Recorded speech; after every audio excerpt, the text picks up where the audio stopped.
Wonderful SR ક્રિએશનમાં આપ સર્વેનું સ્વાગત છે। આજે આપણે જોઈશું જ્યેષ્ઠ અમાવાસ્યા 2025 ક્યારે છે, 24 જૂન કે 25 જૂન। પૂજા મુહૂર્ત, મહિમા અને ઉપાય। મિત્રો, વિડીયો પસંદ આવે તો લાઈક, શેર અને ચેનલને સબસ્ક્રાઇબ જરૂરથી કરશો।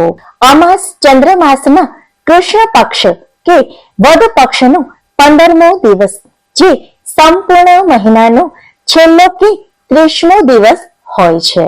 આ દિવસે સવારે વહેલા ઉઠી સ્નાનાદિ કર્મથી પરવારીને ભગવાન સૂર્યનારાયણને કુમકુમ, અક્ષત અને લાલ ફૂલ મિશ્રિત શુદ્ધ જળ અર્પિત કરવું।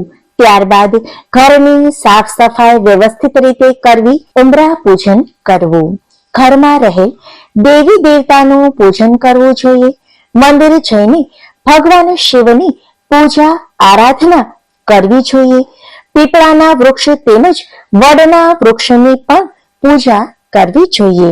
શનિ મંદિર જઈને શનિ ભગવાનને આકડાના ફૂલની માળા અર્પિત કરવી જોઈએ, તેમજ તેલનો અભિષેક કરવો જોઈએ। કહેવાય છે કે આ દિવસે પિતૃઓ એક દિવસ માટે ધરતી પર આવે છે, માટે ગરીબ બ્રાહ્મણોને ભોજન અવશ્ય કરાવવું જોઈએ। કાગડા, કૂતરા અને ગાય માતાને પણ ભોજન કરાવવું જોઈએ। આ દિવસે કેડિયારું અવશ્ય પૂરવું જોઈએ। આમ અનેક જીવોને ભોજન કરાવવાથી પિતૃદેવ પ્રસન્ન થાય છે, તેમની આત્માને શાંતિ પ્રાપ્ત થાય છે। વળી આ દિવસે પવિત્ર નદીમાં સ્નાન કરવાનું પણ વિશેષ મહત્વ છે। દાનનો પણ મહિમા છે।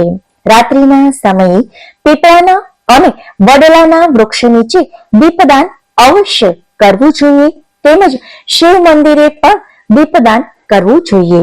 આ દિવસે પિતૃઓને તર્પણ, પિંડદાન કરવાનું પણ વિશેષ મહત્વ છે। પિંડદાન વગેરે કરવાથી પરિવારના દુઃખનો નાશ થાય છે, ઘરમાં સુખ સમૃદ્ધિનો વાસ થાય છે અને પિતૃઓના આશીર્વાદ પ્રાપ્ત થાય છે। દક્ષિણ દિશામાં મુખ રાખીને આ કાર્ય કરવું જોઈએ। પિતૃ કવચનો પણ પાઠ કરવો જોઈએ। અમાસના દિવસે ઘરમાંથી નકારાત્મકતાને દૂર કરવા માટે નમકવાળા પાણીથી ઘરમાં પોતા કરવા જોઈએ। આ દિવસે ભગવાન વિષ્ણુ અને માતા લક્ષ્મીની પૂજા કરવાનું પણ વિશેષ મહત્વ છે।